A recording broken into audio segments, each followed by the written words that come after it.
Today, we want to talk about labels. Why do I want to talk about that? The reason for that is, to me, the attachment of the ego to certain things and to certain identifications is something that causes a lot of issues around the world, causes a lot of issues in personal lives and relationships, and obviously globally too. And it's actually something that touches me a lot and makes me sad to see something like that, where we attach labels to other people or ourselves and therefore create limitations. It's basically like putting on the costume. But why would you want to do that to yourself or to others? So today we want to talk about what we can do to overcome these limitations or overcome that thinking of the identification as labels, and also what process we can go through to avoid being in that situation where we feel like, oh, I've been a warehouse worker for 20 years. Now I that's what I am. That's not who you are. You're maybe just Jerry. And you're not a warehouse worker. That's just the occupation that you do. If someone asks you, what do you do? People answer with what their profession is. So if you answer it like that, that's my profession. That's not who I am and my essence. But that's what people answer straight away. You could also choose to, and I like to do that because it's funny. If someone asks you like that, what do? You can say, I like reading books. I like going to the gym.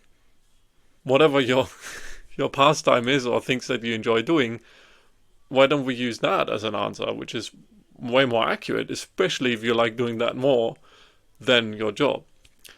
So how can we create balance where we do either use these labels or at least are aware of these labels being used for others or for ourselves, but not to the extent that we over-identify with them and feel like we are stuck? Let me share with you maybe a little bit about my own story. So I live in Australia now. I live here now for 8 years. But I come originally from Germany, and all I knew growing up was playing football. To some countries it might be soccer. When I came here, because of all sorts of different reasons, I didn't end up continuing playing football. I could have seen myself as, I'm a footballer, I play football, that's what I do. And then maybe that would have caused misery in my life. But because I didn't see myself as, this is what I do, so therefore I have to keep doing that, there was no issue with me not playing anymore. It's basically the thought of, this is what happened in the past, or this is what I have been doing in the past, and then feeling like, therefore, I will have to keep doing that in the future, is what creates that kind of issue for people, because it keeps them stuck. But whatever happened in the past, that has happened. But whatever happens from this moment going forward is always a choice in every single second of your life. And that's why I keep saying that you get to choose whoever you are, whoever you want to be in every moment of your life. And if you didn't like who you were 5 minutes ago, guess what? You can change that. And that's the beauty of life. And if you embrace that kind of fluidity, flexibility of life, then you tap into that playfulness of life, because you don't get stuck in feeling like, okay, because I'm a writer for 20 years, now I have to be a writer, or I am a writer, that's what I am.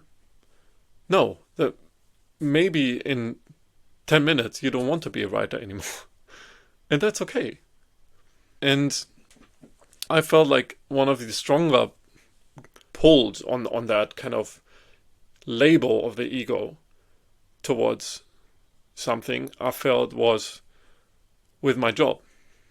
I had a good job that a lot of people would have would have said, yeah, that's a stable job. I even heard, so I was back in Germany, I even heard the phrase basically after my vocational training, which is very common in Germany, after that was finished, if I would have stayed at the company, then now you can basically stay there until you retire. That's how safe or secure that is. And to me, that thought was just so limiting, or so, it was like as if you want to put a bird in a cage. Like, I felt like you're gonna take away all my options, all my possibility. And that's what we do if we believe into that. Because we don't have to. So what we need to do in order to break free from these labels that we put on ourselves, especially, is we need to embrace that life is always changing, and we don't have to be whoever we were before. And in the end, you are who you are in this moment, and that's ever evolving. I mean, no one says I'm exactly the same as I was when I was 5 years old. No one would say that, right? It's mostly the adult life where we get stuck in all this thinking and the ego mind being kind of more strong than when we were kids. That's when we feel like maybe we get stuck in being a certain way. So that feeling of before potentially having from the society so-called good or stable job to then coming to Australia for probably more than 4 years. I worked in all sorts of different jobs. They were probably considered from the society less good, or less in the social rank, would be as prestigious as the one that I had in Germany. But what that did to me is I actually, through that process of going through different jobs in different areas I've never been exposed to, I worked as a stonemason, I worked in different parts of construction and a lot in warehouses, that enabled me to strip myself from that label of I am this particular occasion, or I'm this particular profession. I'm a warehouse worker, or I am a stonemason, or I am this. And I stripped myself of that by experiencing different jobs and seeing that that is not important at all. I am who I am regardless of what the job is. And I think that's at the core, that if your job changes but you're the same, then it's not really the job, is it? Because you are who you are regardless of the job. And one of the things that we are always in control of is what we make of every decision and every situation that we're in life. Like, no matter how tough the situation is that we find ourselves in, and the circumstances, what we make of them, what we think, what we feel, all the internal work, that's always 100% up to us. Whatever happens on the outside, to some degree that is up to us, but most of that is not up to us. That's why we should also spend less time thinking and worrying about that, and more time cultivating positivity and good feelings within. And one of the great examples and one of the most amazing stories ever written, I find, true story, was Viktor Frankl, A Man's Search for Meaning. It's a beautiful book. If you have not heard of it or have never read it, I can highly recommend it. That's a story that has transformed my thinking about what we're capable of in the most challenging situations.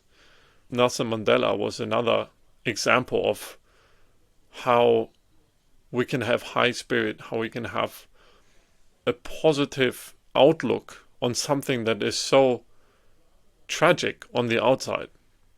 So I'm not putting one or the other above one another. Again, then we're talking about labels.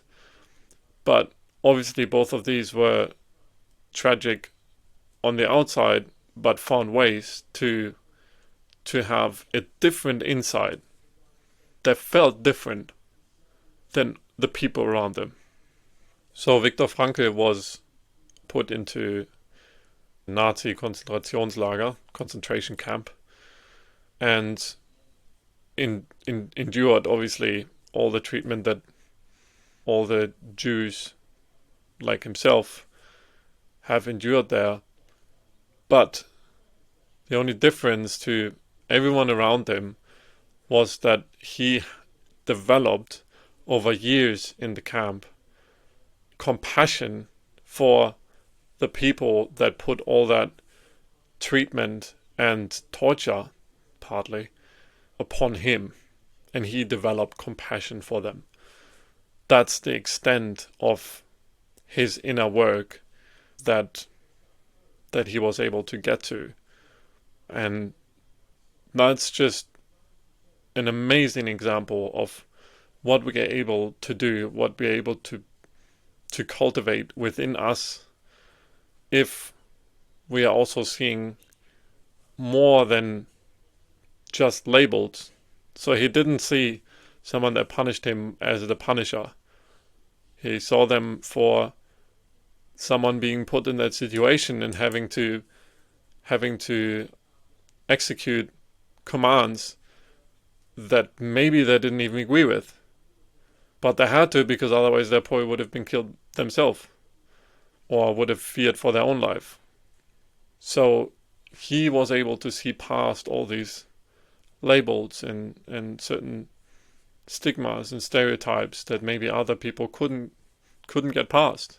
And he just cultivated something within him that made him transcend all that and was able to see more and saw things from a place of love and compassion.